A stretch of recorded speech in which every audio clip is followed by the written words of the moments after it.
Nazri bin Rijal. Beliau berkelulusan ijazah sarjana muda Kansli Universiti Islam Antarabangsa UAE dan juga sedang menyiapkan master dalam bidang hadis di Universiti Islam Malaysia USA. Salah satu kita doakan kepada Ustaz dalam mendapatkan pengajian dan insya-Allah.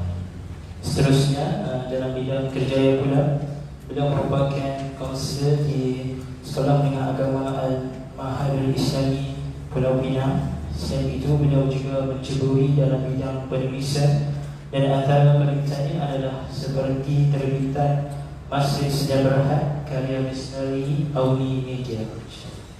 Dan buku terbaru dalam penulisan beliau adalah yang bertajuk Kau Percaya Konspirasi. Di samping itu, beliau meluaskan bakat penulisannya dalam menjadi penulis skrip drama TV seperti TV Hijrah, Mr. Oasis, TV3 dalam drama. Beliau menjadi penulis kedua dalam drama Nur 1. Sama-sama kita mendoakan beliau terus berjaya dalam bidang penulisannya, amin insya-Allah. Baik, insyaAllah tanpa memakan masa lagi, ini saya menyerahkan majlis kepada penceramah jemputan kita. Majlis silakan.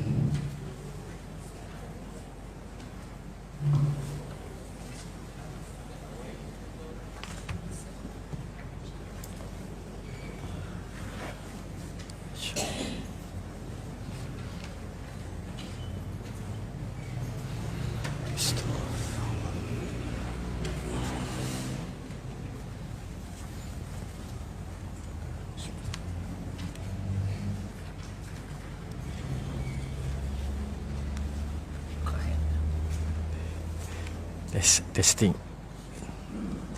Testing. Bismillahirrahmanirrahim. Alhamdulillahillazi khalaqal mauta wal hayata liyabluwakum ayyukum ahsanu amala wa huwal azizul ghafur. Ashhadu an la ilaha illallah wa ashhadu anna Muhammadan abduhu wa rasuluh. Wa nusalli wa nusallim ala sayyidina Muhammadin wa ala alihi wa sahbihi ajma'in. Radina billahi rabba wa bil islami dina wa bi Muhammadin nabiyya wa rasula.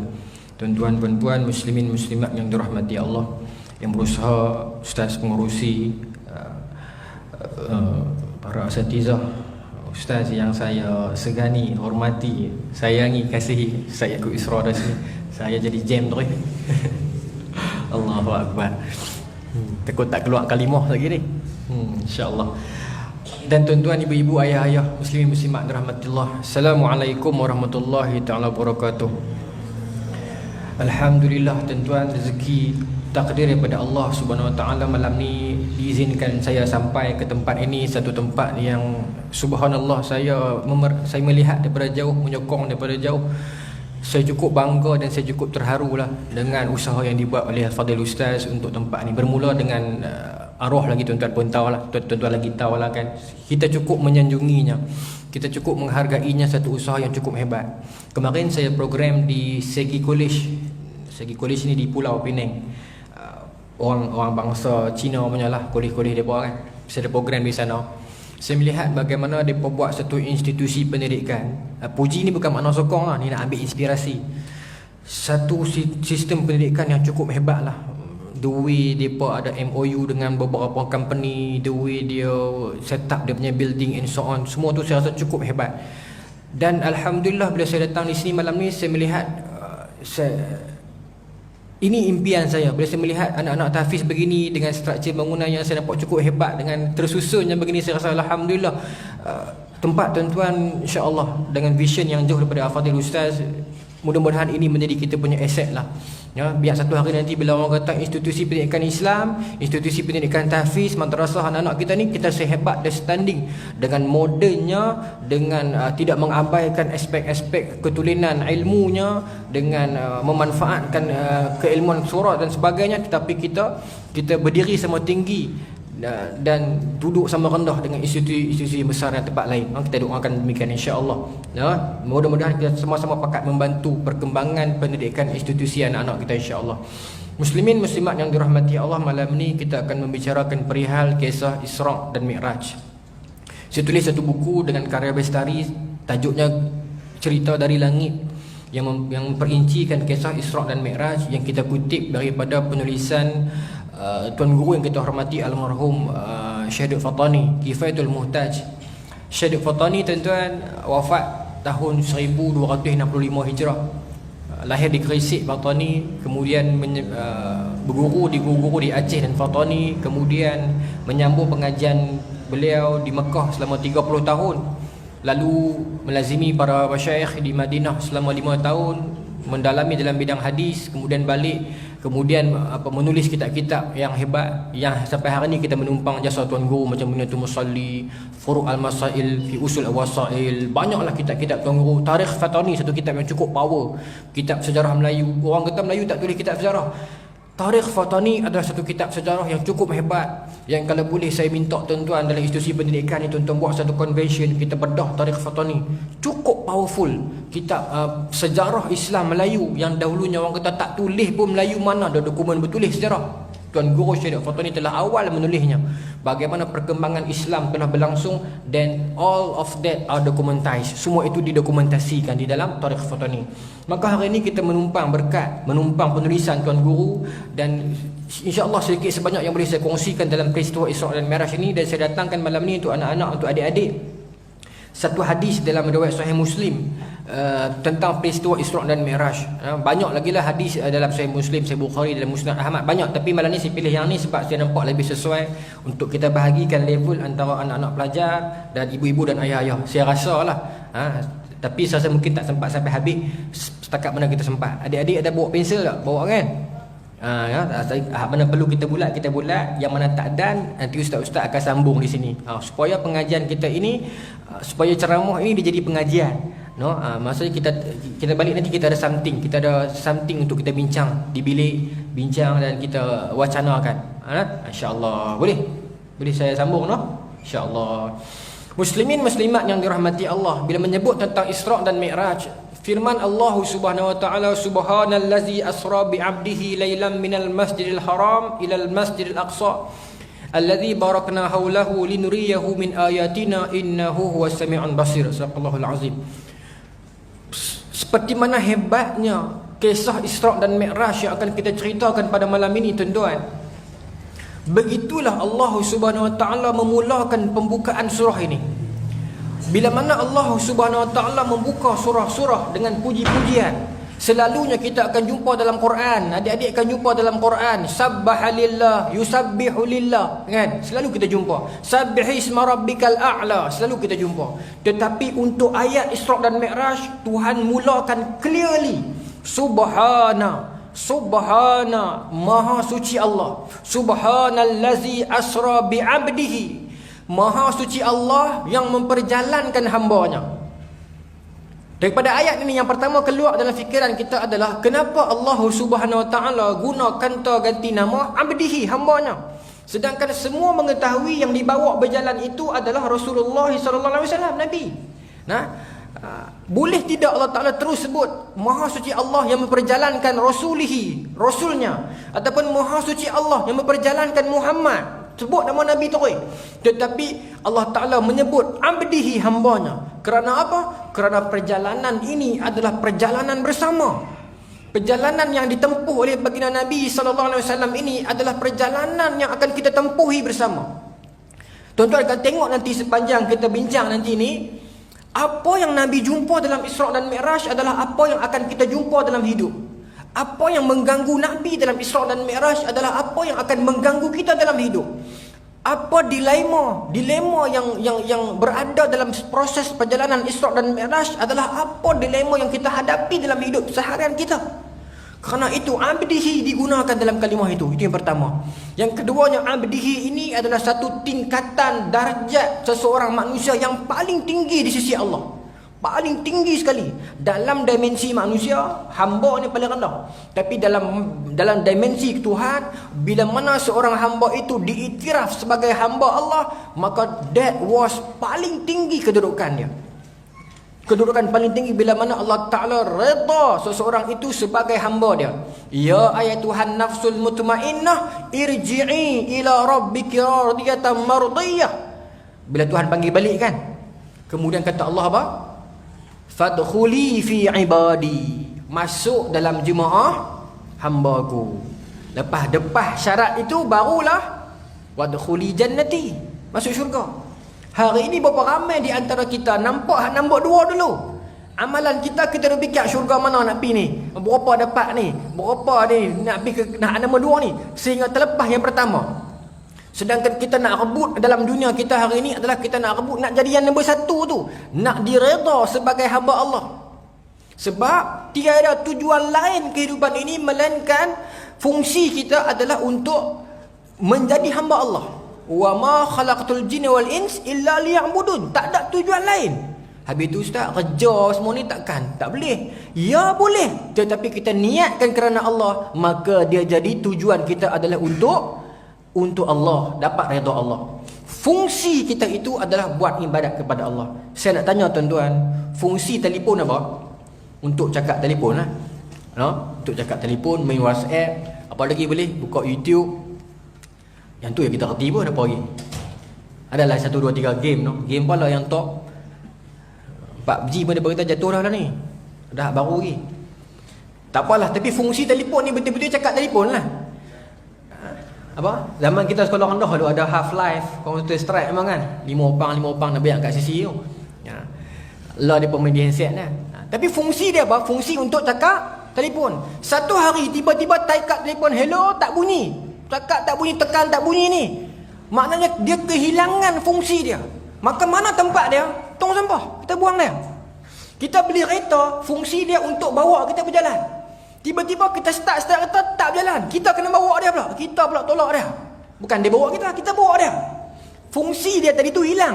Maka mana tempat dia? Kedai besi buruk. Ataupun bengkel mana kalau dah habis fungsi, kedai besi buruk ya. Bila sesuatu fungsi itu hilang daripada sesuatu benda, maka tempatnya di pelupusan sampah, di store dan sebagainya. Tetapi seorang hamba itu bila mana dia tidak menjalankan fungsi dia sebagai hamba Allah, bagi tahu kat saya, mana tong sampah Tuhan buang kita? Mana tempat Tuhan telah humbankan kita? Mana tempat? Tidak ada, tuan-tuan. Allah Subhanahu Wa Taala meskipun kita mengabaikan fungsi kita hari demi hari, tidak pernah barang sekali Tuhan kecewa dan membuang kita. Sebaliknya terus menerus memberikan kepada kita sinar, memberikan kepada kita peluang, menyebut kepada kita la taqnatu min rahmatillah, jangan putus asa dengan rahmat Allah. Berapa kali dah dalam kehidupan kita ini kita abaikan fungsi kita, berapa kali Tuhan buang kita. Tuhan tak pernah buang manusia, tetapi berapa kali manusia buang Tuhan dia. Maka tuan-tuan, perjalanan Isra' dan Mi'raj ini bukan perjalanan kecil. Sebuah perjalanan yang cukup besar. Ia bukan tentang sebuah kisah Nabi berjalan pergi ambil semayang saja. Ia sebuah kisah perjalanan cinta antara hamba dan Tuhannya. Kerana itu Allah Ta'ala memperjalankan Nabi SAW minal masjidil haram ila masjidil aqsa. Isra' adalah perjalanan daripada Masjidil Haram ke Masjidil Aqsa. Alladzi barakna haulahu linuriyahu min ayatina. Perjalanan Isra' adalah Masjidil Haram ke Masjidil Aqsa, dan Mi'raj dinaikkan ke langit. Kenapa perlu Allah Subhanahu Wa Taala bawa Nabi pi Masjidil Aqsa dulu? Kalau Allah Ta'ala nak bawa Nabi naik ambil perintah solat, nak pertunjukkan dekat Nabi kesudahan umat-umat dan sebagainya, waidun terus tunjuk ya, naik terus di Mekah, tanah haram, naik terus. Pasal apa nak kena pi dulu RNR ni? Pasal apa nak kena pi dulu Masjid Al-Aqsa? Nak kena pi juga Palestin ni pasal apa ni? Jawapan dia kita akan dapat di hujung kuliah nanti. Kalau dan kena bagi dan juga kan. Di hujung kuliah nanti kita akan tengok ini rupanya jawapannya. Sebab tu Tuhan bawa tu pi dulu Masjid Al-Aqsa. Nak tahu jawapan tunggu sampai habis. Insya-Allah. Tapi memang kena tunggu sampai habis pun Muslimin muslimat yang dirahmati Allah, tahun berlakunya Isra' Mi'raj disebut sebagai tahun kedukaan. Semua orang setuju yang tu. Cuma perbezaan tarikh itu memang biasa dalam kalangan ulama. Imam Nawawi sendiri dalam 2 kitab beliau yang berlainan, Ar-Rawdah dengan Fatwa An-Nawawi, menyebut 2 tarikh yang berlainan. Itu biasa, tak perlu bergaduh. Tetapi semua setuju peristiwa itu dalam tahun kedukaan. Yang pertamanya Rasulullah SAW kehilangan isteri yang disayangi, ibu kita Siti Khadijah, yang tidak pernah jemu membantu Nabi, yang membantu Nabi di sudut moral, yang membantu Nabi di sudut semangat, yang membantu umat Islam di sudut harta benda. Sebab itu umat Islam kena kuatkan kekuatan ekonomi. Hari ni semangat ni kita pakai bantu apa BMF, bagus dah. Sebab ekonomi satu benda yang sangat penting dalam Islam. Bahkan saya berani mengatakan dalam fasa akhir zaman ini, ekonomi menjadi agenda pertama, nombor satu. Sebab tu kalau tuan-tuan ada anak-anak yang minat bidang ekonomi, dia nak sambung bidang bisnes, pilah, tak apa, jangan abaikan agama. Sebab kita dahagakan ulama-ulama ekonomi akhir zaman. Kenapa pelabuhan Fatani dulu dijajah? Kenapa pelabuhan Kuala Kedah dulu dijajah? Kerana faktor ekonomi. Bila mana pedagang-pedagang Arab, pedagang-pedagang India yang semuanya Islam boikot pelabuhan Pulau Pinang yang Fiji Slide buat. Semua kono naik di Kedah, semua kono naik di atas. Maka mereka tak mampu buat apa? Melainkan mereka merancang, hantar orang siap untuk seorang Kedah. Berapa banyak faktor ekonomi yang berlaku yang mencetuskan kepada perang-perang dunia, perang-perang besar. Kerana itu ini bukan benda kecil. Orang Islam kena melengkapkan kekuatan ekonomi dia in order for Islam, in order for Muslim untuk menstabilkan, untuk kita imarahkan dunia keislaman kita. Dunia di tangan, akhirat di hati, orang kata. Bila di tangan, senang kita memberi. Muslimin muslimat yang dirahmati Allah, maka Siti Khadijah telah meninggalkan Rasulullah SAW. Banyak yang Siti Khadijah infakkan. Diceritakan dalam hadis bagaimana 3 tahun orang Islam masa tu hidup diboikot oleh orang Mekah. Sampai makan kulit-kulit kayu. Bayangkan 3 tahun. Anak-anak baby kecil yang masih menyusu, nak menyusu lagu mana, mak dia pun makan kulit kayu ya. Penderitaan yang ditanggung oleh para sahabat Nabi ketika di Mekah tak terjangkau oleh akal biasa. Pengorbanan mereka itu cukup luar biasa. Dan individu yang bertanggungjawab menjadi funder kepada Nabi selama ini telah pergi. Nombor satu. Yang kedua siapa? Semua orang tahu. Bapa menakan Nabi kan? Abu Talib meninggal dunia. Tuan-tuan, Nabi bersedih. Ulama membincangkan faktor kesedihan Nabi bila mana meninggalnya Abu Talib. Kerana satu, meninggal Abu Talib, semasa Abu Talib ada, beliau adalah benteng kepada Islam meskipun dia bukan Islam. Dia benteng. Dengan adanya dia, Abu Jahal dengan Abu Lahab tak berani sangat nak kacau Nabi. Selagi ada dia di situ, mereka tak berani nak kacau Nabi sangat.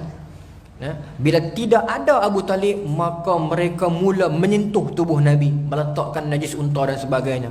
Selagi ada Abu Talib masa tu, mereka tak berani sangat, pukul ikut jauh ya. Maka bayangkan bagaimana Allah Ta'ala takdirkan individu yang menjadi benteng kepada Islam, yang menjadi penyelak benteng kepada Islam, benteng kepada kekasih Allah, yang kehilangannya disedihi oleh Nabi. Nabi berdoa kepada Allah istighfar untuk pak saudara dia, tapi untuk minta dia diterima dalam syurga tak boleh. Tuan-tuan, satu orang figure yang bernama Abu Talib ini yang begitu mengasihi Nabi, bahkan mungkin lebih daripada kita, yang menyara Nabi daripada kecil, yang merelakan dirinya dikecam oleh penduduk Mekah kerana melindungi seorang lelaki yang bernama Muhammad ini. Jasa dia begitu besar kepada Islam. Dengan adanya dia, orang tak berani sentuh Islam masa tu. Kita hari ini berapa ramai umat Islam atas dunia, Islam bukan kata disentuh, dikutir, ditumbuk, dipijak sampai rapat. Tetapi satu lelaki yang bernama Abu Talib ini, out of berapa bilion manusia atas dunia yang Islam hari ini, dia tak terpilih untuk terima hidayah. Tuan-tuan, letaklah diri tuan-tuan berbanding Abu Talib. Siapa lagi kemah di sudut mempertahankan Islam? Siapa lagi kemah? Nak letak diri kita compare dengan Abu Talib, jauh dia meninggalkan kita, jauh. Tetapi bayangkan sayangnya Allah kepada tuan-tuan. Instead of him, uncle, bapa, saudara Nabi, yang Nabi kasih, yang Nabi sayang, Tuhan pilih tuan-tuan. Kalaulah boleh pilih antara semua ramai orang Islam ni tuan-tuan, hari ni ramai orang Islam yang bagus-bagus lah, yang sederhana pun ada, yang teruk pun ada ni, sampai minum arak, tukar jantina, Islam dia. Kalau boleh tukarlah kawan ni dengan Abu Talib, baik ambil Abu Talib. Tetapi hidayah milik Allah. Bukan kata kat mereka, kat kita sendiri pun. Apa semangat kita kepada Islam selama ni? Nak compare dengan Abu Talib yang Tuhan tak pilih dia, Tuhan pilih tuan-tuan. Punya sayang Allah kat kita ni tuan-tuan. Instead of him, kita dalam celahan bilionan manusia, ramai yang berkorban untuk kebaikan kesejahteraan manusia, Tuhan pilih kita. Tak cukupkah lagi itu tanda cinta dan sayang daripada Allah Subhanahu Wa Taala kepada kita tuan-tuan? Hanya dengan compare kita dengan Abu Talib, kita telah tertewas. Tetapi walau bagaimanapun, di celahan Sungai Petani ini ada celahan hati-hati dan roh itu yang tuan-tuan pilih. Allah Ta'ala pilih tuan-tuan. Islam, terima syurga, terima Islam. Instead of ramai lagi yang hebat-hebat yang tak terima hidayah itu tuan-tuan. Dalam Discovery Channel ada satu siri Mighty Ship, cerita pasal kapal-kapal besar. Saya Discovery Channel ni saya rajin tengok lah. Oasis jatuh nombor 2 masa Discovery tu. Saya suka tengok orang putih dia buat macam-macam kan. Ada satu pertubuhan orang putih ni, mereka share duit ramai-ramai, mereka buat kapal besar. Yang kapal itu jadi hospital. Siri tu siri nama Mighty Ship. Apa mereka buat? Mereka belayak pergi negara Afrika. Pergi tengok orang yang sakit kulit, orang yang sakit koshiko yang kurus, tak ada apa tu. Banyak penyakit lah, macam-macam jenis penyakit, ada sampai jadi kanser dan sebagainya. Naik atas kapal, bagi berubat for free. Berubat. Saya duk ingat mereka nak tarik masuk Kristian ke apa, bukan. Saya tengok sampai habis, rupanya tak. This is for kemanusiaan saja. Pasal kesian tengok teruk meteor-meteor tu. Ada pemikiran di hati mereka, celahan hati tu nak pergi tolong di celah-celah Afrika. Nah, biar kesian ni, ada yang tak minum air bersih, ada yang susah, sakit, tak ada siapa nak rawat. Mereka buat satu kapal, share duit ramai-ramai, pergi sampai ke sana, naik masuk atas kapal. Di atas kapal itu lengkap fasiliti untuk berubat, bantu orang. Bukan kena-mengena apa pun dengan mereka. No, di benua Afrika tu. Tetapi masih ada saki-baki kebaikan dalam hati mereka. Bantu ni, bantu. Kita hari ni tuan-tuan orang Islam yang Tuhan berikan kepada kita nikmat hidayah Islam, jiran sebelah rumah sakit pun kita tak boleh. Tetapi dalam semua itu Allah masih pilih tuan-tuan berbanding mereka. Tak cukupkah cinta dan kasih sayang daripada Allah Subhanahu Wa Taala kepada kita ni tuan-tuan? Kalau nak ukur dengan peristiwa Isra dan Mi'raj ini, kita tertomuh tuan-tuan, mengenangkan betapa hebatnya kasih sayang Allah kepada kita. Tuhan berikan kita segala-galanya tuan-tuan. Tuhan berikan kita segala-galanya. Aduh celaka kita ini tuan-tuan, manusia. Apa yang kita buat dosa malam ni, esok kita nak makan apa dah ditulis dah. Malam ini kita bermaksiat, kita dosa kepada Tuhan kita, kita melawan Tuhan kita, kita ingkar Tuhan kita, kita bangun pagi esok kita makan terhidang atas meja telah ditakdirkan oleh Allah Ta'ala. Luahnya cinta daripada Allah. Luahnya cinta daripada Allah. Bila kita buat pahala, buat kebaikan, pahala datang dulu. Bila kita buat kejahatan, bukan dosa datang dulu, keampunan yang ditawarkan dulu. Tak minta baru datang dosa. Betapa Allah Ta'ala sayang kita, berikan kepada kita segalanya. Tadi ustaz baca tadi sembahyang maghrib, qul law kana al-bahru midadan li kalimati rabbi lanafidal bahru qabla an tanfada kalimatu rabbi walau ji'na bimislihi madada.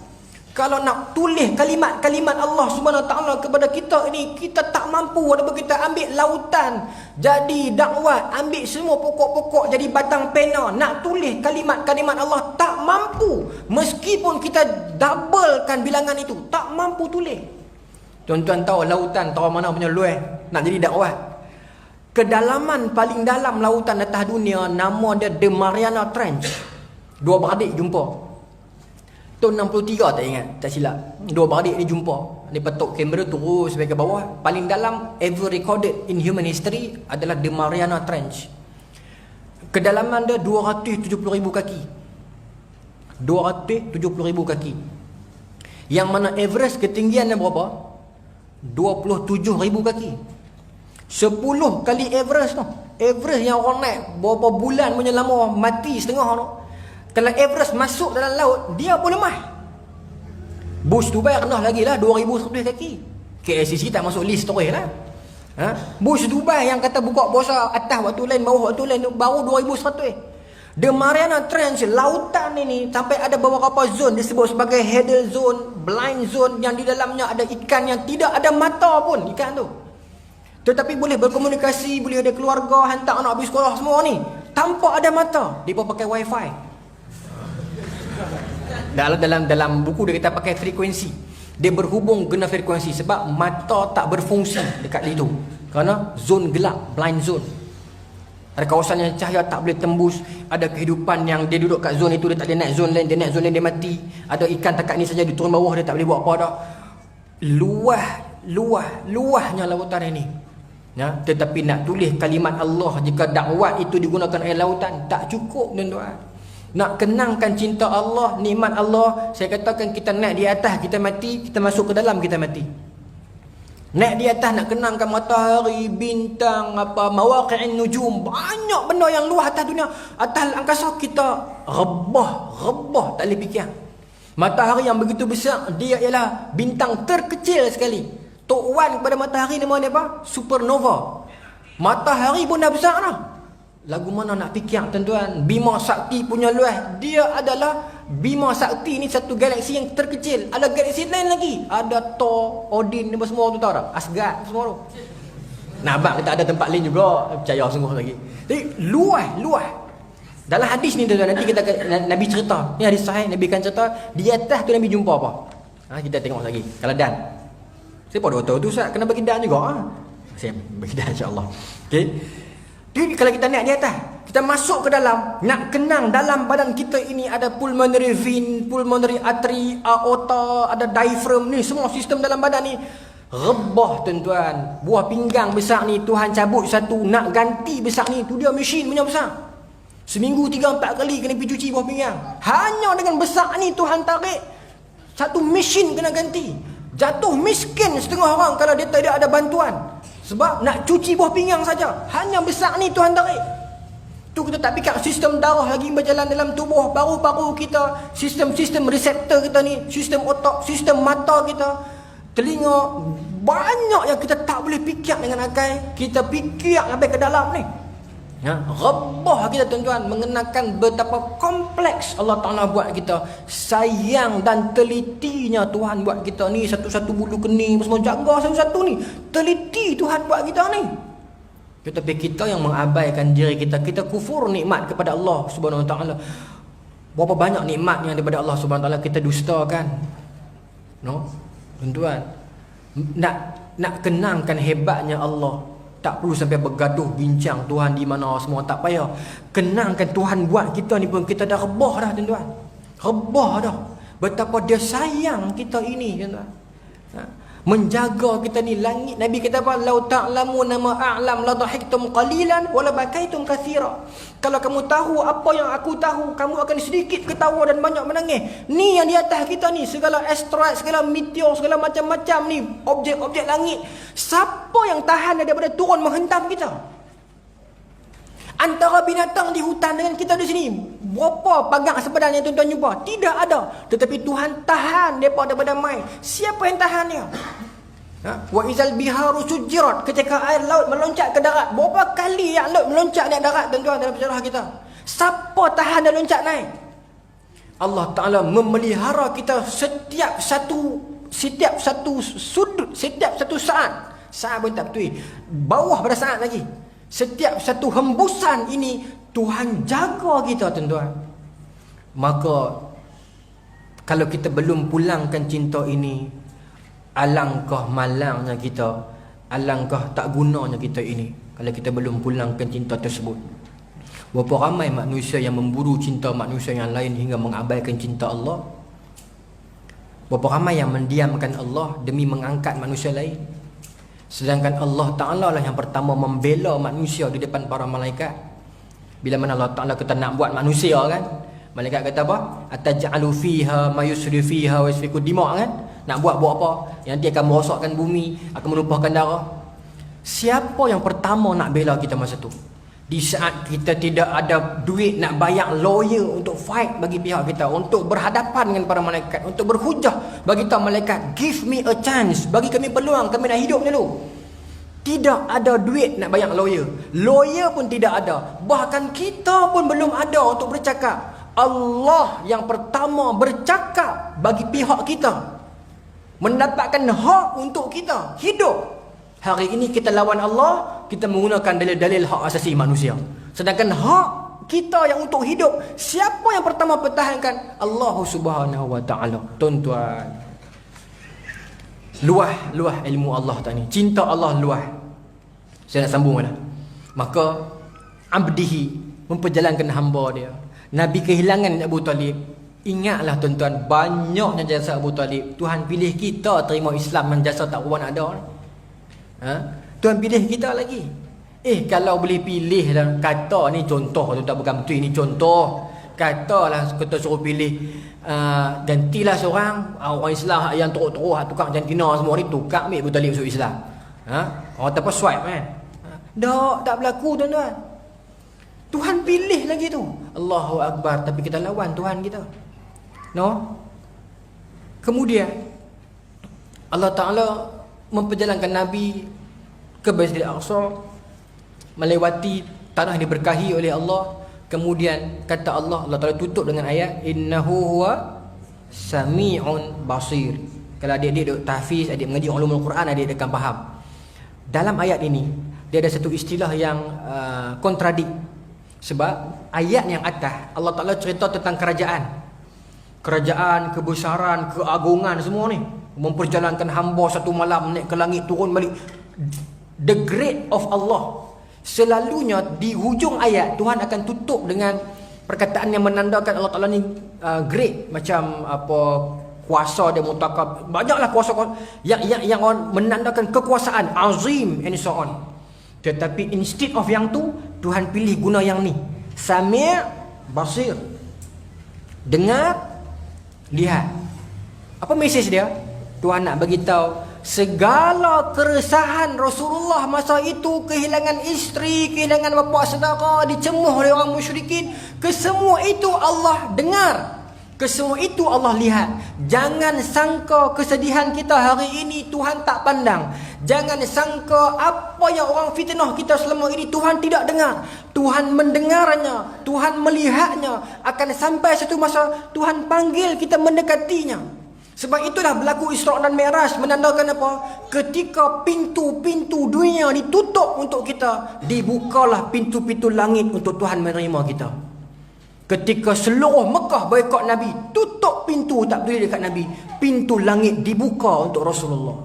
Kita pun begitulah tuan-tuan. Dalam kehidupan kita hari ini, bila kita dicemuh, difitnah, didengki, dibenci, semua pintu-pintu tutup terhadap kita, yakinlah pintu-pintu langit terbuka untuk kita kembali kepadanya tuan-tuan. Pasal itu bila Nabi sedih, Allah Ta'ala bawa Nabi berjalan. Tuan-tuan bila bersedih, keluarlah berjalan tuan-tuan, keluarlah berjalan. Perhatikanlah malang yang bertimpa-timpa di tempat orang lain. Nescaya kita akan merasakan malang yang menimpa kita itu hanya secebis berbanding mereka. Kalau kita rasa kita susah dah, keluarlah pergi tengok kampung-kampung orang yang lagi susah pada kita. Maka kita akan katakan beruntungnya hidup aku ni. Bila kita rasa kita miskin dah, keluarlah pergi tengok tempat-tempat setengah orang yang lagi miskin daripada kita. Maka kita akan rasakan aku ni cukup kaya dah. Kalau kita rasakan kita ini penat, sakit, teruk ni, keluarlah pergi tengok sakit orang lain. Nescaya kita rasakan Allah sihatnya aku ni. Saya jumpa dengan satu orang pemuda di Terengganu. Dia kena penyakit misteri. Dia enzima apa? Sakit kulit tu kan. Saya jumpa pasal saya ikut Tuan Haji Luqman, bapa mentua Ashraf Muslim. Ashraf Muslim ni lah abang Ashraf Muslim, lelaki yang pertama yang tarik saya masuk dunia apa? Dan dunia lara tak boleh apa? Dunia lakon layar ni lah. Dulu saya tulis buku. Cerita dia saya tulis buku umur tahun 2010. Pasal masa tu saya malu bila mana nak telefon rumah minta duit kat ayah mak kan. Itu bukan orang senang. Ayah saya menjaga kotel tepi jalan. Kalau tuan-tuan biasa pergi solat Isyak, Petronas buka senang, tepi tu ada penjajah tu. Ayah saya salah seorang. Bukan orang senang. Bila saya duduk di Kuala Lumpur mengaji di sana, saya nak minta duit segan. Segan. Maka saya start tulis buku. Allah takdirkan alhamdulillah. Buku pertama berjaya, kedua berjaya alhamdulillah. Sampai buku yang keempat saya buat dengan seorang perempuan nama Diana Amir tu. Titisan Mahabah tu, saya dengan dia lah tu. Lepas tu Tuan Haji Luqman, bapa mentua Ashraf Muslim, ajak saya ikut dia. sebagai RA. Apa saja rawatan yang dia buat tu saya ikut, saya perhati, saya jumpa pesakit, saya sembang, saya jumpa ramai pesakit-pesakit kanser dan so on. Ikut dah satu Malaysia ikut. Apa yang saya jumpa saya tulis untuk dia. Dalam proses itulah saya kenal dengan Ashraf Muslim. Saya kenal, maka dia kata, Nazri, awak boleh tulis, abang ada duit, jom kita gabung, kita buat drama dakwah. Itu yang starting dia tu. Drama yang pertama saya buat, Surat Untuk Dia, TV Al-Hijrah. Kemudian Astro Oasis, yang tu waktu tuan mungkin ingat, masa kaji ulang, Al-Kazab, contoh tu saya buat. Kemudian yang terbaru yang Nur tu lah, TV3 tu. Tapi yang satu, yang dua saya tak terlibat. Tapi contoh tu panjang, pasal tak boleh cerita tu ni, kena PM tepi. Kesedihan juga Ustaz, bila kadang-kadang nantilah ni saya cerita ke tepi lah, saya takut ada kamera. Tapi ada cerita lah, baik. Buat kita merajuk tak, ada cerita lain. Tapi saya kenal dengan dia, saya start buat drama lah. Kemudian saya balik kampung, Tuan Guru Ustaz Mutalik Ma'ruf kata, Nazri, karang kat Ustaz satu kisah tentang Uhud. Maka saya karang lah, Ustaz bagi CD pengajian Nurul Ihsan tu kan. Saya karang-karang siap, saya hadiah kat dia. Nama dia lah, saya jadi ghost writer. Ustaz Mutalik kata, berapa ringgit? Saya kata, tak payah, ni untuk Tuan Guru, saya kata. Lepas tu tak apalah, saya selesai lah. Esok malam tu dia telefon saya, Nazri nak pergi Mesir tak? Saya kata, nak pergi kan? Jom Ustaz bawa, tapi bawa pasport. VIP, jalan ni dia bawa pergi belanja free lah. Pergi ronda dengan dia, ronda. Alhamdulillah Tuhan bawa pergi free. Sebelum tu dengan Tuan Haji Luqman, setelah selesai buku, Alhamdulillah buku tu best seller. Haji Luqman tanya saya, Nazri dalam hidup ni, apa yang Nazri nak sekali? Masa tu umur saya 23. Saya kata, nak apa? Kan abang nikah kot. Saya kata, terangin nak pergi Mekah. Mana ada duit, tuan-tuan 23 duduk mengaji. Saya kata, duduklah kereta, saya ingat dalam kereta. Masa tu dia hantar saya balik UAE dan balik saya punya hostel. Saya kata, kalau ikut hati nak pergi Mekah lah Haji. Okey, buat pasport. Senang ya. Lagu tu ya. Pergi buat pasport, buat semua tuan-tuan cucu, dia bawa pergi Mekah free. Masa tu umur 23. 24 pergi Mesir. Alhamdulillah, free semua Tuhan bagi. Kalau Tuhan nak bawa kita, tidak ada yang mustahil. No? Tak ada yang mustahil. Baik. Nak sambung sikit lagi, no? Sambung sikit lagi apa? Banyak lagi tak buka hadis ni. Okey, maka Tuhan dengar, Tuhan pandang. Yakinlah tuan-tuan, yakin. Pilih berjalan. Tetapi saya nak tanya adik-adik, Nabi berjalan di mana? Saya gunakan bahasa yang paling lapik dah. Mendekati Allah. Kita guna bahasa yang lapik, kita tak payah nak pakai kita bahasa yang apa? Yang selamat lah. Mendekati Allah cukup, no? Baik. So perjalanan itu mendekati Allah. Jadi perjalanan yang saya sarankan tuan-tuan buat dalam hidup kita ni, perjalanan macam mana? Perjalanan mendekati Allah. Pergilah berjalan melawat tempat-tempat yang boleh kita renung kebesaran Allah. Kalau lagu tu Ustaz masjid sajalah. Belum tentu. Pergi yang terjun pun boleh kenal nikmat Allah. Tengok ayat terjun yang mengalir itu tuan-tuan. Tuan-tuan pergi yang terjun, tuan-tuan baling bola kedai ikor tu, baling tu. Tuan-tuan tunggu dia main balik dah bola tu. Main balik tak bola tu adik? Main balik? Tak main dah. Boleh tak? Yang berlalu akan terus berlalu. Yang main itu ayat yang baru. And they never stop. Tak pernah berhenti. Tuan-tuan pejam mata kot dia berhenti Zat. Dah, dia berjalan. Tuan-tuan paling belakang, dia berhenti tak? Dia berjalan situ. Tuan-tuan balik rumah, dia berjalan. Tuan-tuan hidup, dia berjalan. Tuan-tuan mati pun dia berjalan. Di situlah mengalirnya air, tak pernah berhenti. Mengenangkan ayat terjun saja telah buat kita terfikir hebatnya Allah. Nak fikir hebat Allah bukan kata dalam ulumul Quran saja. Buka matematik pun kita akan fikir hebatnya Allah. Adik-adik malam ni sebelum tidur, kira dulu. Start nombor 1 sampai habis. Lagi tak habis jangan tidur.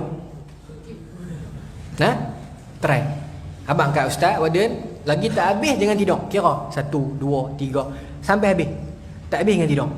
Tidurlah. Tak tidur tuan-tuan, nampak tidak ada habis.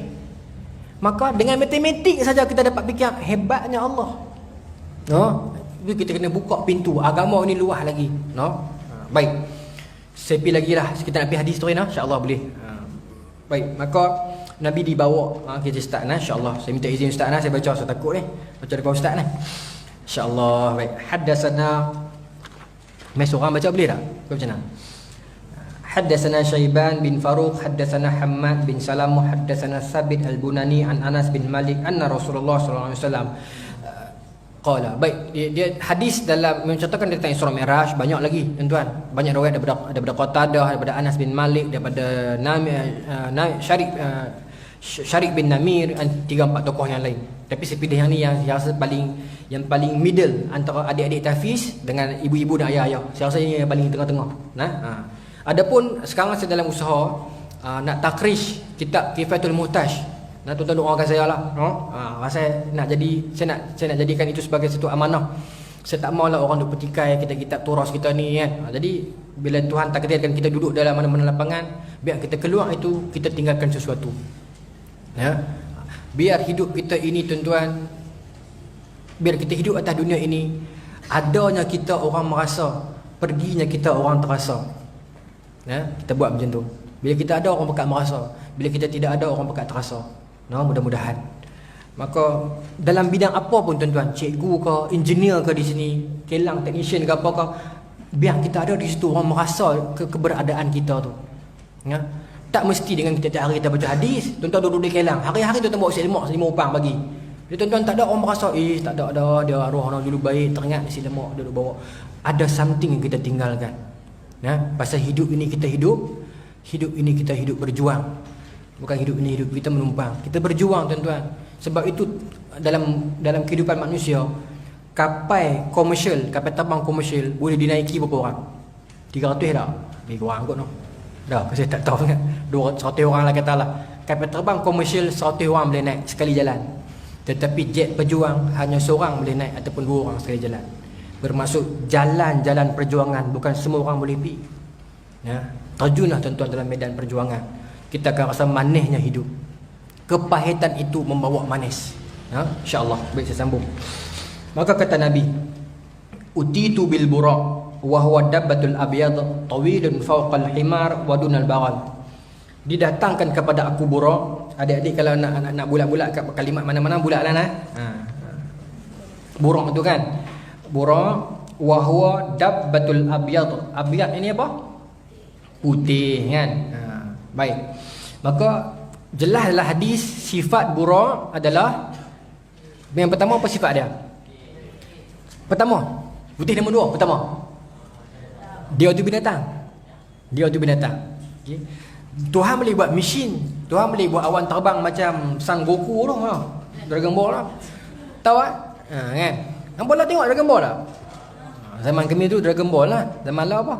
Dora the Explorer. Dora the Explorer. Kadang-kadang anak saya buka tengok juga. Mana tempat tu? Tak nampak lah kan dia cakap yang tu kan. Kita apa ni sebelah ya. Tapi tak apalah. Maka Nabi didatangi buraq dan hadis sebut dia binatang. Kenapa binatang? Tak apa. Ini perbandingan dia. Ini semangat. Perjalanan ini ada siapa? Nabi, Jibril, buraq.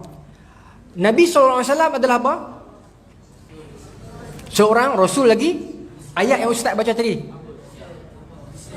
innama ana basyarun mislukum. Aku adalah mislukum. Innama ana basyarun mislukum.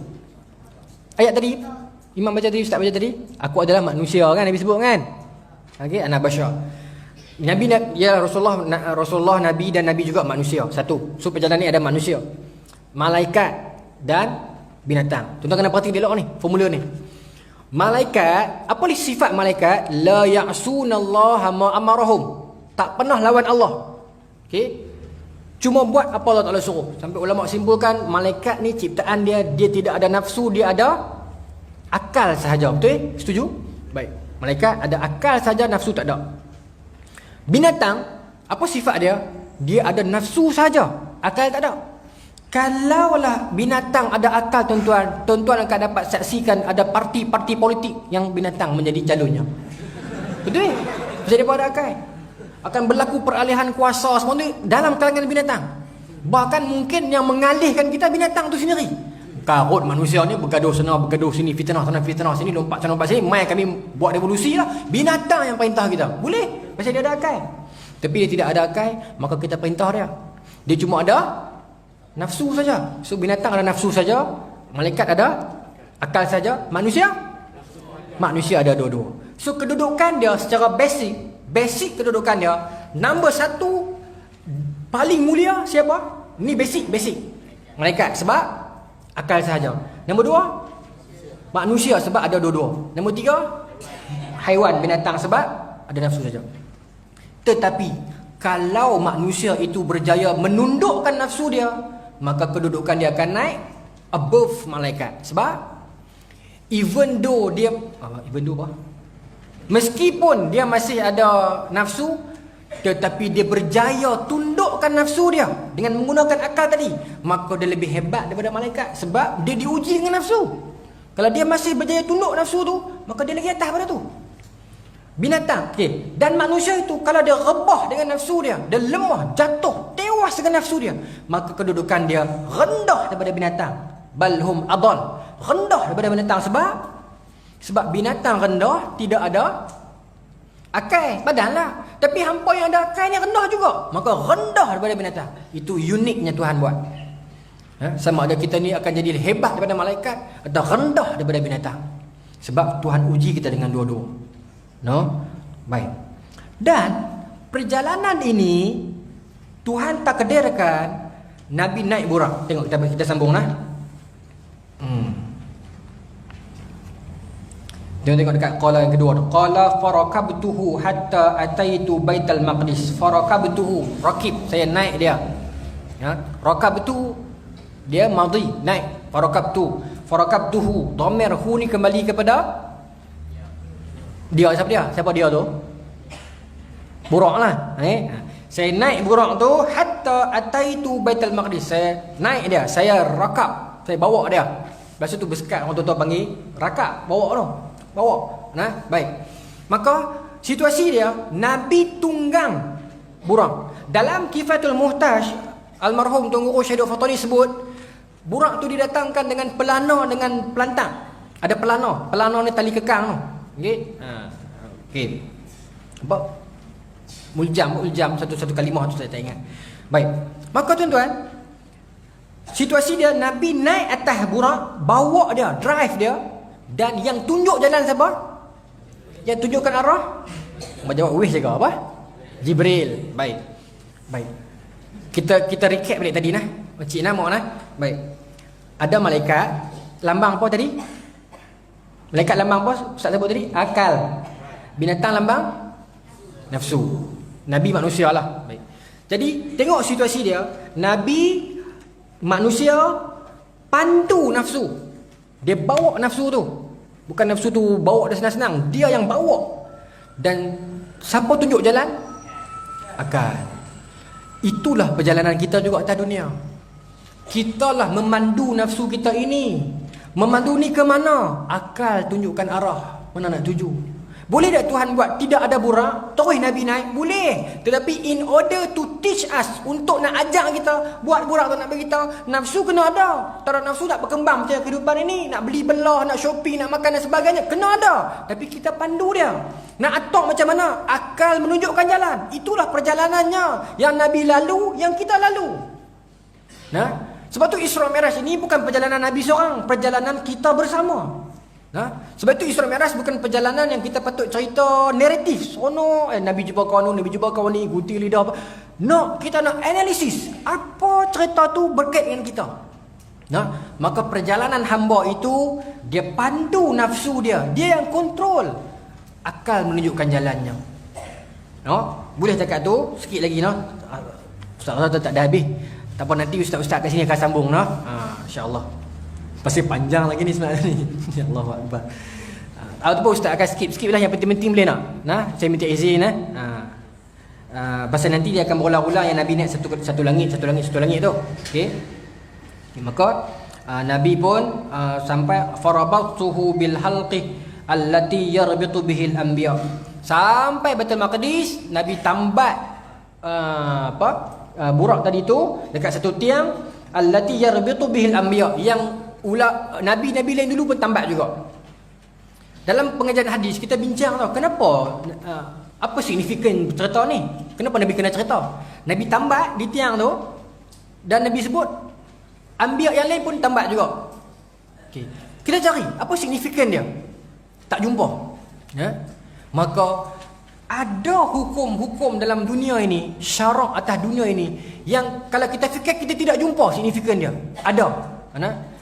Tetapi kalau dia sahih daripada Allah dan Nabi, dia benar sebagai hukum syarak, kita tak jumpa jawapan. Sami'na wa ata'na, buat sudahlah. Itu pengajaran dia. Adapun saya satu orang guru di dulu dia kata, sebenarnya tak payah carilah, dia kata puasa di sudut sains, tak payah, dia kata suruh buat pada orang Arab lah. Satu sudut betul lah dia kata tu, tak perlukan dalil sains pun untuk kita puasa lah, tetapi nak bagi juga dalil sains bagus lah. Tetapi bermaksud kita tak perlu sampai nak kena cerita puasa ni detoksifikasi apa benda datang buat kan, tak perlu sampai tahu tu untuk puasa, suruh puasa. Tapi kalau ahli sains nak kaji, bagus lah, bonus. Maksudnya macam tu lah. Nabi tambat, tak jumpa ni apa signifikan dengan tambat ni. Tak apa, kalau itu arahannya, kalau itu yang Nabi-Nabi dulu buat ketika that particular time, buatlah. Banyak tuan-tuan kalau kita fikir balik kan, ustaz pasal apa nak kena buat lagu ni? Ramai tuan-tuan hari ni orang tanya ni tuan-tuan. Allah, ustaz ya kau tahu lah macam mana orang tanya ni, manusia generasi bertanya ni pun masalah juga. Tanya bagus tapi dia ada 2-3 jenis soalan. Nak kongsi ni. Ada kadang-kadang dia tanya soalan pelik-pelik. Tak maulah, tak tanya kita orang. Tapi kadang-kadang satu soalan pelik tak apa, kadang-kadang dia memang fikir lagu tu. Saya ceramah di satu tempat.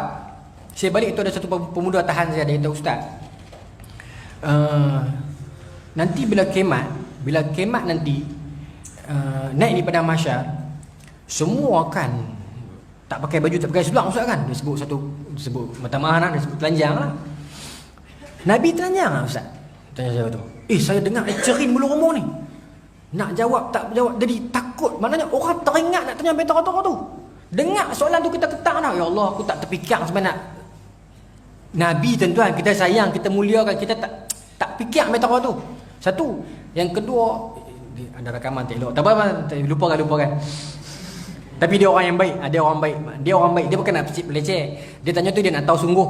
Dia memang nak tahu sungguh. Saya tak kata dia jahat nah. Recording dengar lah. Saya tak kata dia jahat. Dia baik. Cuma saya faham dia orang yang curiosity dia tinggi. Orang macam tu okey. Ada satu lagi golongan, dia akan main dia macam ni. Dia main, ustaz nak tanya sikit. Apa pendapat ustaz tentang ustaz tu? Soalan macam ni jangan jawab. Bahaya. Dia perangkap. Perangkap tuan-tuan. Cukup banyak lah saya tak jawab, saya tak mau. Saya bergaduh dengan orang. Siapa kita nak menilai dia tu siapa? Di sisi Tuhan mungkin dia lagi hebat tuan-tuan. Allah Ta'ala tunjuk 2 kali dah kat kita. Allah irham Pak Yus, Allah irham Abang. Bagaimana Tuhan muliakan kematian mereka kan? Allahu Akbar. Jadi jangan terperangkap dengan soalan yang macam ni. Orang dia nak ambil sekat. Imam Bukhari diperangkap dengan soalan macam ni. Tuan-tuan baca sirah Imam Bukhari. Bila Imam Bukhari balik ke Samarkand, Bukhara, Naisabur, orang tanya ada soalan perangkap, dia jawab. Bukan salah dia. Orang yang tanya tu saja perangkap. Dia tanya soalan tentang mihnah khalqil Quran tu. Dia jawab. Orang ni pi balik pi ke tempat tok guru lain nama Khalid bin Yahya, sorry. Khalid bin Yahya. Ke Muhammad bin Yahya, Khalid bin Yahya adik dia. Muhammad bin Yahya satu orang tu ulama hadis. Pi kata, ni ustaz tahu tak Ustaz Muhammad tu, Imam Bukhari tu, dia pi ajak lagu ni, ada ke dia pi kata lagu ni? Satu orang kutu ni, dia pi kat ustaz ni, dia cucuk ustaz ni, dia tanya soalan, dapat jawapan full, dia ambil sekat, dia pi habang kat ustaz ni macam lain. Imam Bukhari diboikot sampai keluar beliau daripada Naisabur. Pindahlah pergi Bukhara pula tempat dia. Di Bukhara pun diboikot sebab cerita tu viral. Orang pakai tweet habis Imam Bukhari salah. Padahal dia tak salah. Ada satu orang, 2-3 orang ni jahat pergi edit jawapan dia. Daripada Bukhara diusir pula, keluar Imam Bukhari sampai ke Samarkand. Sampai jatuh meninggal Imam Bukhari seorang-seorang di atas kuda dia malam raya. Seorang-seorang dia yang hari ni kita tumpang ilmu dan jasa dia, dan masa dia hidup orang buang dia tuan-tuan. Maka kita kalau diuji sikit-sikit 3-4 orang kampung kata kat kita tuan-tuan, biarlah Imam Bukhari kenal lagi teruk. Tapi lepas dia tidak ada, bagaimana Tuhan mengangkat nama dia. Saya sambung lagi lah. Okey, saya nak kena cepat nak pikat mana saya nak skip ni. Okey, saya minta izin ustaz-ustaz kat sini. Nanti lepas ni ustaz-ustaz mungkin boleh sembang berbincang anak-anak tahfiz peringkat-peringkat bawah ni lah yang Nabi naik satu langit tu lah. Boleh naik insya-Allah. Saya nak pergi yang bawah lagi ni. Okey. Saya ambil yang mana saya ambil pada Baik. Tuan-tuan tengok dekat pasal ni yang bawah ni dia cerita satu langit. Nanti Nabi akan naik langit yang ketujuh, Nabi jumpa Nabi Ibrahim kan yang bersandar di Baitul Ma'mur. Kemudian Nabi melihat di sana itu ada malaikat yang masuk tawaf, sekali masuk 70,000 orang malaikat. Adalah hadis ni. Ya, yang dah masuk keluar tak masuk dah. Pasal apa? Kuota penuh. Keluar masuk masuk keluar tak pi dah haji kali kedua. Pasal terlalu ramai malaikat. Sampai tahu tu dalam hadis ni sebut. Maka itu bila orang cerita macam tu bermaksud dalil dia sahih, adalah hadis sahih Muslim. Cuma saya nak pergi kepada yang Nabi sebut, insyaallah. Baik. Fa futiha lana fa iza anna bi Ibrahim, jumpa Nabi Ibrahim. Kemudian baik. Sana saya baca sana. Okey. Summa dhahaba bi ila sidratil muntaha wa iza waraquha kadhanil fiyalah wa iza thamuraha kalqilal. Ini mari ke berapa ni? Tak apalah, saya baca je lah, dia tengok kan. Nabi kata kemudian aku dibawa pergi ke sidratul muntaha, yang di sana itu aku melihat apa? Daun-daun di sana tu macam dengan telinga gajah. Kadhani fiyalah, telinga gajah. Kemudian pokok-pokok dia, kehidupan-kehidupan dia macam teko-teko dan cerek-cerek. Nabi cerita lah di sini. Nabi cerita lah. Kemudian Nabi dapat perintah solat kan. Ustaz tinggalan tu. Nabi pasal tuan-tuan pun tahu. Berulang-ulang kali Nabi turun dan naik, Nabi Musa beritahu kan. Sampailah yang last kali Nabi kata apa? Aku tak naik lah sebab apa? Sebab malu. 9 kali Nabi berulang alik minta diskaun daripada 50 sampai 5 tu. Kali terakhir Nabi naik, Allah Ta'ala tidak pernah kata, wahai Muhammad ini last, jangan naik dah. No. Naik bagi, naik minta bagi. God never say no. Ud'uni fastajib lakum. Nabi naik, ya Allah, diskaun, bagi, turun. Tanya Nabi Musa, okey tak? Musa tak mampu buat. Naik lagi minta, ya Allah diskaun, bagi lagi, turun. Naik lagi, ya Allah diskaun, bagi. Every single time Nabi ask, Nabi minta, Tuhan bagi. Tidak pernah Tuhan kata, sudahlah kot, padahal Tuhan 9 kali naik dah. No. Even kali terakhir Nabi naik, Tuhan tak kata, wahai Muhammad, ni lah dah nah. Ni sampai tinggal 5 dah ni, pada daripada 50. Dah. Tetapi Nabi kata apa? Aku segan dah nak naik. Itu pun Tuhan faham Nabi, Tuhan faham sayangnya Nabi kepada kita. Tuhan kata apa? Walaupun dah diskaun tinggal 5, pahala macam 50 juga. Dalam hadis ni juga sebut, Nabi kata, Allah Ta'ala bagi tahu dah, kalau hamba Allah, umat Muhammad, kita ni, kalau kita ni buat dosa, niat nak buat pahala, Tuhan bagi dah pahala. Bila buat pahala, Tuhan gandakan pahala itu, kebaikan itu. Tetapi bila niat nak buat dosa, Tuhan tak bagi lagi dosa. Sampai tahu tu. Ya? Maka Tuhan berikan kepada kita apa yang kita minta. Tuan-tuan cuba tuan-tuan flashback hidup tuan-tuan. 20 tahun lama sangat. Tak kisahlah berapa tahun pun. Tuan-tuan flashback balik hidup tuan-tuan. Pernah tak tuan-tuan dalam satu keadaan dalam hidup ni tuan-tuan terperangkap dalam satu jurang yang tuan-tuan rasa macam satu dunia benci aku. Pintu keluar tak jumpa dah. Habis aku kali ni. Serabut kepala otak dah ni. Tak jumpa jalan ni. Tuan-tuan, ya Allah, buka jalan, ya Allah. Sengap-sengap, pelan-pelan, slowly. Hari ni tuan-tuan duduk di sini dengan tenang dan damai. Masalah itu telah berlalu. Tuhan padamkan masalah itu daripada tuan-tuan. Tuhan keluarkan tuan-tuan daripada masalah yang tuan-tuan sangka, aku tak boleh keluar dah. Hari ni tuan-tuan keluar dan tuan-tuan dah lupa sebahagian daripada masalah tu. Pernah tak? Saya pernah. Saya yakin tuan-tuan pun pernah. Serabut sangat dah ni, pening ni, lagu mana aku nak buat ni, tak jumpa jalan, habis lah. Tapi pelan-pelan Tuhan bawa keluar, tak perasan pun. Duk tang ni dah rupanya no, ya Allah, dulu rasa rupa macam tidak ada esok punya serabut. Adik-adik ingat, adik-adik akan mengalaminya nanti dalam hidup. Akan mai fasa dalam kehidupan, adik-adik akan diuji dengan pilihan. Ni ada satu hadis sahih Ustaz terlepas tadi tu.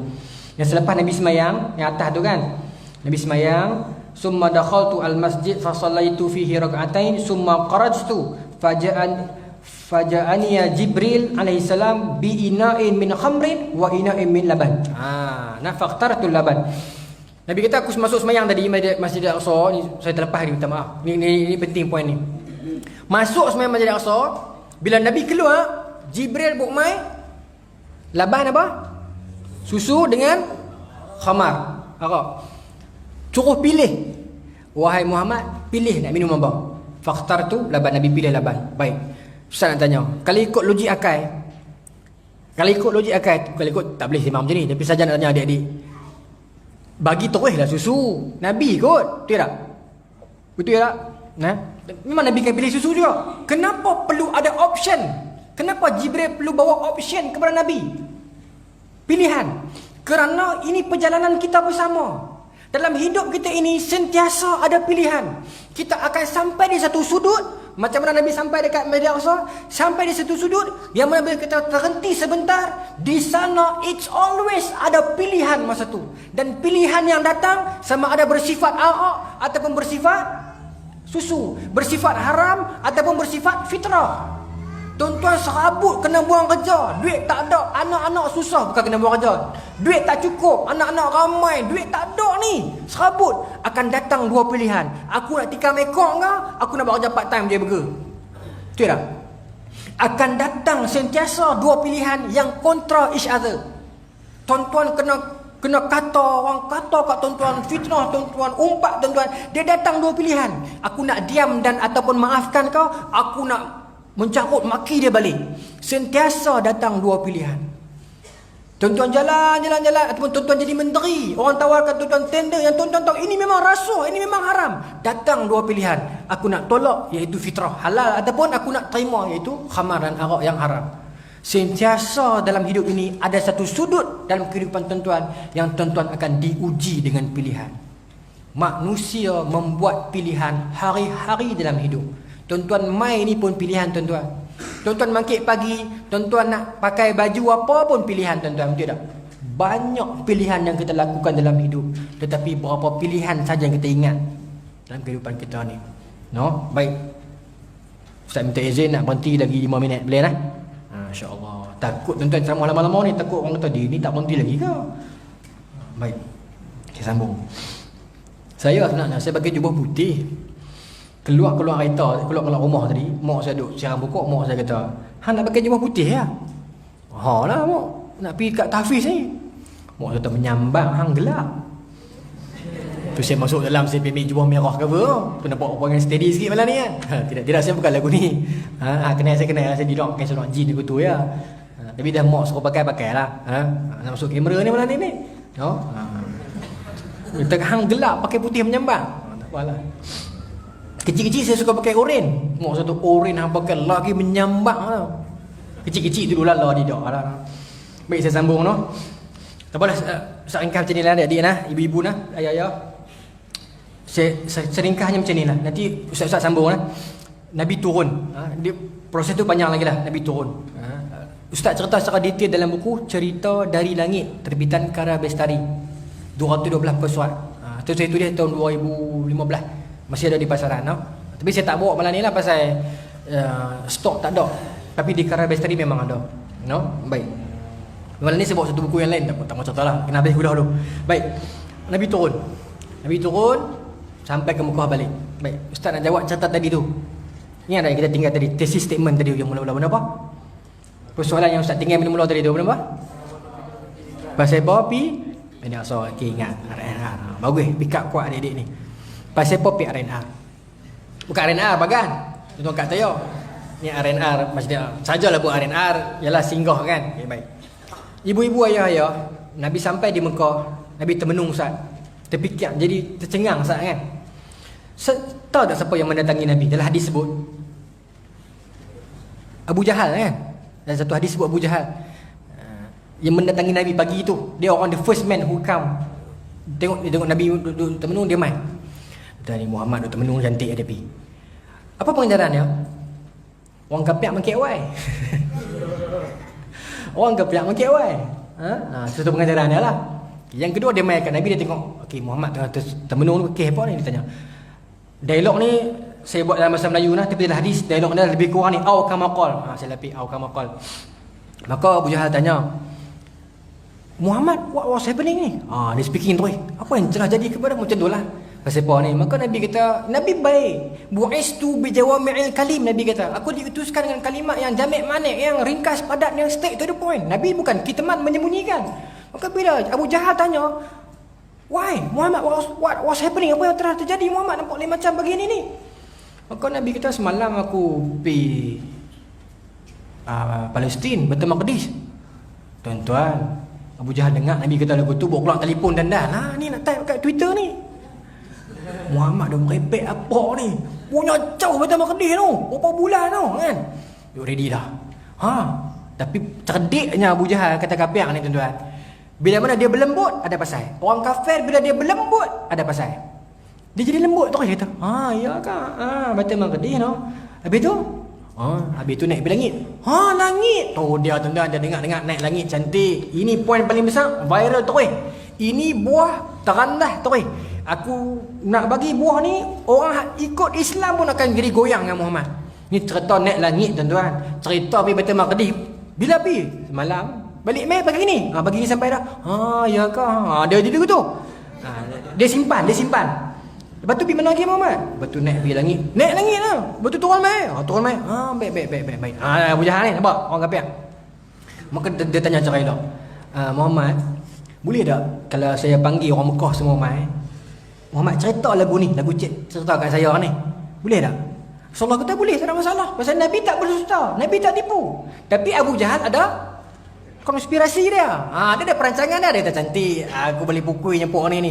Tapi dia tak tahu, saat lagi dia akan kena. Dia depa buat makar, Allah buat makar, tapi perancangan Allah yang lebih baik. Dia kata saat lagi dia kena. Abu Jahal pun panggil lah. Dia tweet merata ni pakat mai habis. Ni Muhammad dah cerita baik ni. Bagus ni. Tiba-tiba orang kafir tadi ni jadi pembantu agama Allah pula. Dia tukang panggil. Something wrong somewhere. Ingat yang tu. Abu Jahal yang selama ini menghalang urusan agama Allah, tiba-tiba dia yang jadi tukang panggil. Kena check balik. Bukan semua, tapi kena berhati-hati. Tiba-tiba dia pula jadi Ansarullah. Hati-hati. Abu Jahal tukang panggil. Ini pengajaran dia. Bila bakat main berimpun, maka Abu Jahal kata, wahai Muhammad, cerita bagaimana cik cerita tadi ni, cerita perhabis. Maka Nabi cerita. Bila Nabi cerita tuan-tuan, polemik ni panjang lah. Cerita ni panjang lah sampai orang tanya Abu Bakar and so on. Ustaz tak mungkin sampai tahu tu detail. Ustaz nak pergi cerita yang ni ya. Bila cerita macam tu, habaq kata pergi Baitul Maqdis, orang-orang Mekah ni dengar gelak tak kira tuan-tuan. Ambil bila? Semalam. Balik bila? Ni pagi ni. Tu dia kata naik rapid apa ni? Betul lah. Kan? Pakat gelak ni tuan-tuan. Tetapi dalam hadis ni, Ustaz nak tarik satu analisis. Bila saya baca ni ibu-ibu ayah, saya rasa macam tersentuh dah. Allahu Akbar, hebatnya Nabi. Kat mana? Orang pakat gelak ni, kemudian Abu Jahal kata, ada lagi, jangan gelak lagi. Ada punchline kedua. Abu Jahal kata, ni saya tambah. Muhammad, sambungi Muhammad. Maka Nabi kata, aku naik langit. Tu dia lah, langit tu turun bagi ni. Tu dia pakat gelak, berguling satu lah. Guling ni, Allah Kasim tu Baik. Dalam hadis ni cerita, dalam riwayat ni cerita, dalam ramai yang duk gelak guling tu, ada beberapa kerat yang tak gelak, yang sengak. Siapa dia? All those businessmen yang rajin keluar outstation, yang biasa pi Baitul Maqdis, yang biasa pi Palestin. Depa biasa pi. Orang yang keluar, minda dia terbuka, dia rajin keluar. Di Malaysia, di dunia Islam laku dah. Selalunya orang yang cepat marah, yang cepat melenting, yang cepat nak mengamuk emosi ni orang yang duduk dalam kampung, tak keluar mana. Tapi yang dia buka minda, dia rajin pergi mengembara, tengok sana, tengok sini, pergi mengaji, tambah knowledge, selalunya orang tu akan matang dan dia tidak cepat emosi. Dia akan mementingkan hujah berbanding emosi. Ini penting. Adik-adik ingat nanti nak jadi ulama kan. Hujah comes first. Jangan terbelenggu dengan emosi, jangan. Bahaya. Baik. Tengoklah, saya bagi contoh ni. Maka yang pandai tadi tu, yang cerdik ni, dia pun duk rajin pergi menjaga di Baitul Maqdis. Maka dia kata, wait, nanti sah. Dia nak muhung, dia tak muhung tu cerita lain. Lah kita nak test dia based on hujah, akademik. Muhammad, awak pergi, tak pergi, berapa lama, itu bukan urusan kami. Tapi kalau betul awak pergi, apa yang awak tengok di Baitul Maqdis? Hadis adalah hadis yang lain dalam Sahih Muslim, riwayat orang lain. Tapi dalam Imam Muslim riwayat juga, Nabi kita masa tu, saya ambil daripada siapa? Dalam Sahih Muslim, riwayat daripada Qatadah kalau tak silap, tapi memang dalam Sahih Muslim. Hadis yang lain bukan dalam ni. Okey. Nabi kita masa tu aku terlupa.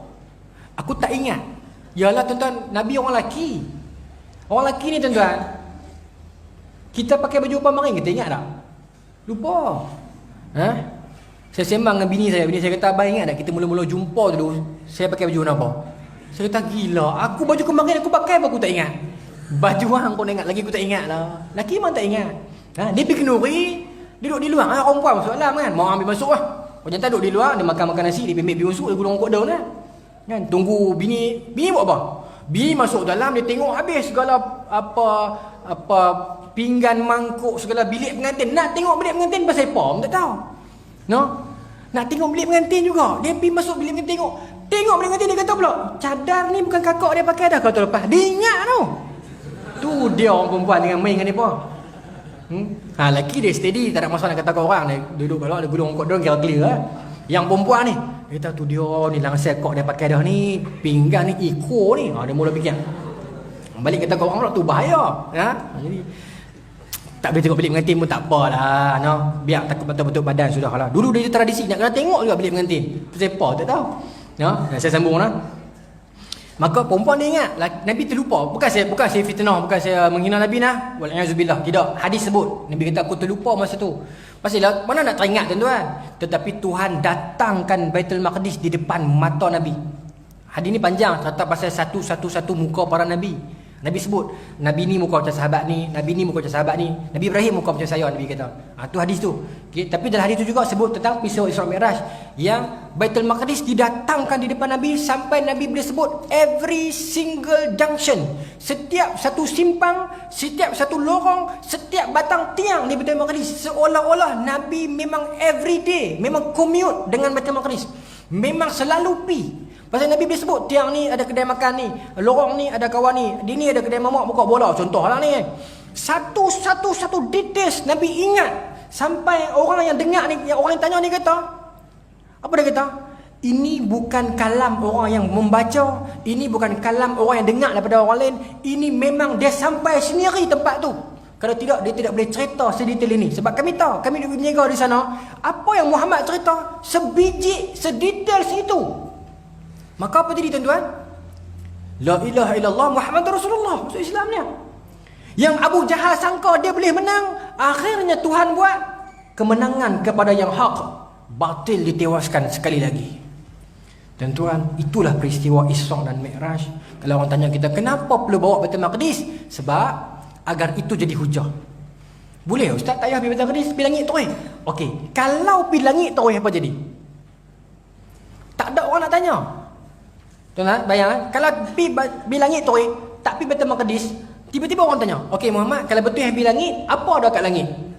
Tuan-tuan, dan hadis Nabi sebut, daun-daun dia besar, telinga gajah.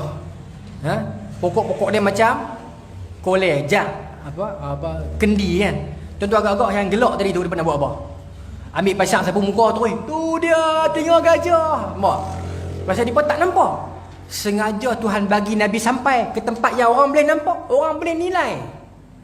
Orang boleh nilai hujah kita, orang boleh cari dalil kita, orang boleh semak kita cakap betul ke salah. Itu tujuannya. Akademik dalam beragama itu kena ada. Orang boleh semak. Dia ni cakap betul ke salah ni. Tapi jangan salah faham perkataan saya ni lah. Maksud percakapan kita itu orang boleh hujah Nabi itu orang boleh nilai dia. Kalau kita kata ini ulama ni, macam mana kata dia ulama? Ni kitab ada tulis. Ini kitab ada tulis. Wah, ada sandarannya. Dia ni ulama ni. Sebab kata dia ulama, dia boleh berjalan atas ayam. Problem. Betul tak? Minta maaf. Kalau boleh jalan lah. Tetapi kalau berjalan atas ayam itu ukuran ulama, itik lama dah jadi ulama. Minta maaf kasar. Minta maaf. Saya sedih. Kita ukur ulama dengan yang tu. Kalau betul mencari adat, Tuhan bagi yes, lesen. Tetapi itu bukan ukurannya. Ukurannya keilmuannya. Imam Nawawi tuan-tuan kaji. Carilah satu surau atas dunia yang tidak dibacakan kitab Imam Nawawi. Cari kalau ada. Tak ada. Even ceruk kampung mesti ada juga kitab Imam Nawawi, kitab apa pun yang dibacakan di masjid dan surau. Hebat Allah Ta'ala angkat Imam Nawawi. Itu ulama. Wali Allah lah. Apa lagi kan kehebatan dia tu. Ukuran begitu. Islam sekarang umat Islam kena berbalik kepada benda-benda macam ni. Akademik, penulisan, penghujahan, benda-benda yang konkret. Bukan kita hanyut dengan benda-benda abstrak yang kita tak nafikan wujud, tetapi jangan sampai kita ligan hak tu saja. Tidak jadi macam lagu mana duk ada lah ni ya, tak mahu sebutlah ada bergaduh lah ni tu. Duk ligan benda yang abstrak yang aku sebut saja bergaduh dengan orang pula. Tapi tuan-tuan faham lah, no? Saya tak mahu terlibat dengan pergaduhan apa, tapi itu kesan dia. Bila kita instill dalam diri kita macam tu, maka bila kita membesar, kita mengembangkan Islam jadi lagu tu. Nak yang mistik saja. Nak yang dia ni wali dia boleh tahu apa hang kata. Tuan-tuan, kalau tahu semua benda itu wali, tak mahu saya bergaduh dengan orang, saya tak mahu. Tapi saya nak beritahu kena ada hujah. Adapun benda yang mencari adat, benda yang karamah, kita setuju memang berlaku. Okey. Jadi kerana itulah Tuhan bawa pi Baitul Maqdis agar ada orang boleh soal, ada orang boleh cek. Betul tak? Muhammad kata ni. Betul memang ada tiang kat sini, memang ada kedai kat sini. Kalau tak pi Baitul Maqdis, terus naik langit, siapa nak cek? Betul ke tak betul? Daun macam dengan telinga gajah. Tak ada siapa boleh cek. Maka dia akan ketawakan Nabi lagi. Islam menang dengan hujah, bukan dengan sentimen. Ingat ayat tu sebagai penutup. Islam tertegak dengan hujah, bukan tertegak dengan sentimen.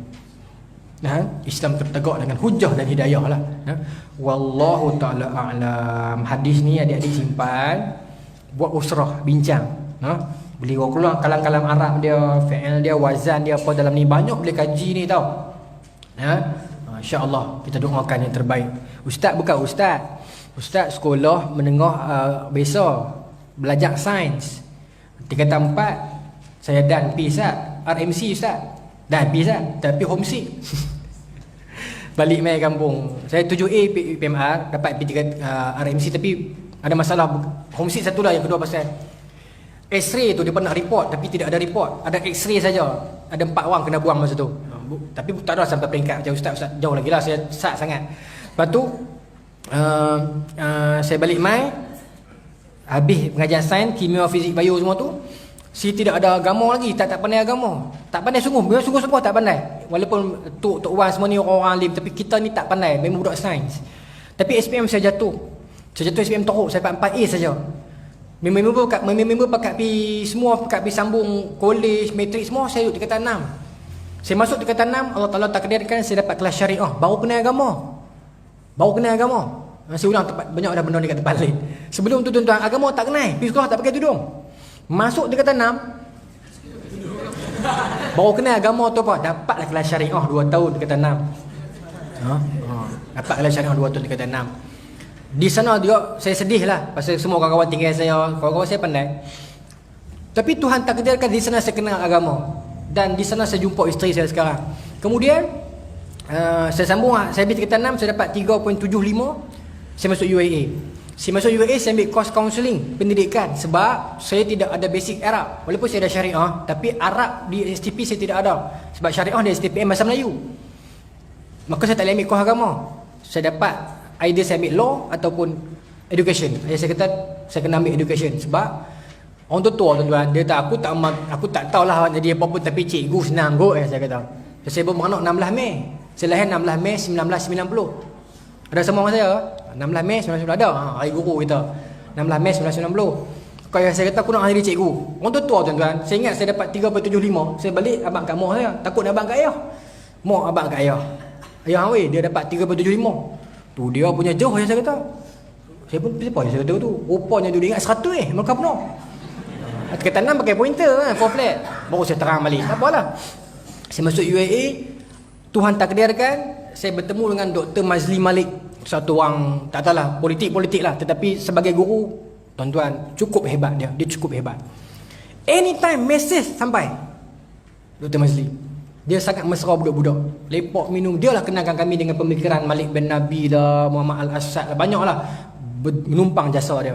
Kemudian ditakdirkan Tuhan, saya duduk satu bilik dengan orang Arab yang tak erti cakap orang putih, tak erti cakap Melayu.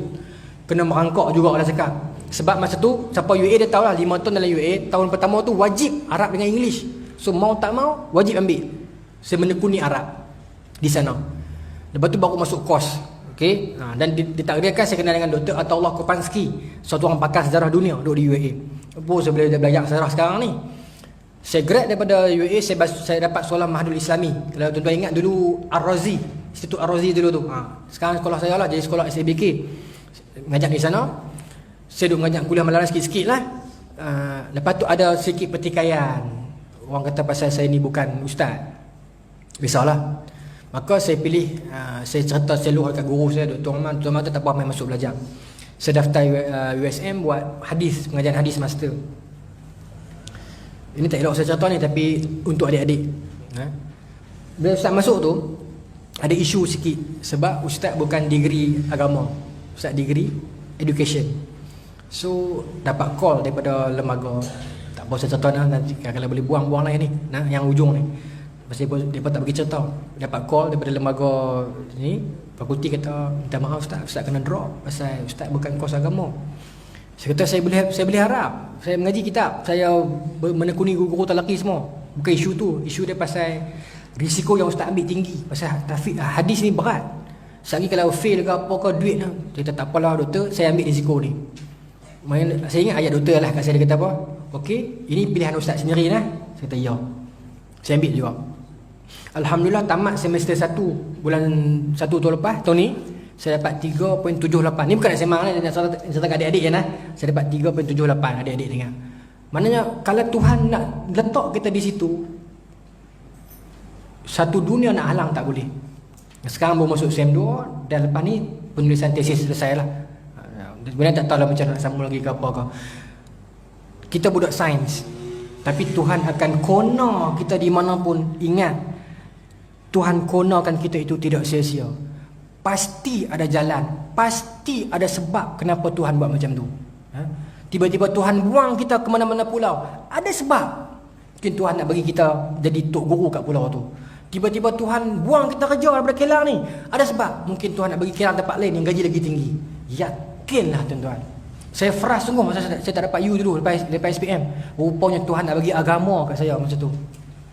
Rupanya Tuhan nak bagi agama. Allahu Akbar. Hebat perancangan Allah Subhanahu Wa Taala. Tuan-tuan 9.30 saya minta maaf terlajak masa. Mudah-mudahan lepas ni adik-adik sambung pengajian ni, bincang dalam usaha insya-Allah. Kalau adik-adik ditakdirkan dapat ustaz-ustaz yang hebat, manfaatkan duduk dengan tuan-tuan guru adik-adik ni wallahu taala alam. Bismillahirrahmanirrahim. Allahumma razuqna fahman nabiyyin wa ifdal mursalin wa lamal malaikatil muqarrabin wa hadina fi hidayatil arifin bi rahmatika arhamar rahimin. Allahumma ja'al jam'ana hadza jam'an marhuma wa tafraqna min ba'di tafraqan ma'suma wa la taj'alna fi wala ma'ana wa la matba'una syaqala matuda wa la mahruma. Rabbana atina fid dunya hasanah wa fil akhirati hasanah wa qina adzabannar. Sallallahu ala sayyidina Muhammadin wa ala alihi washabbihi ajma'in walhamdulillahirabbil alamin. Assalamualaikum warahmatullahi wabarakatuh.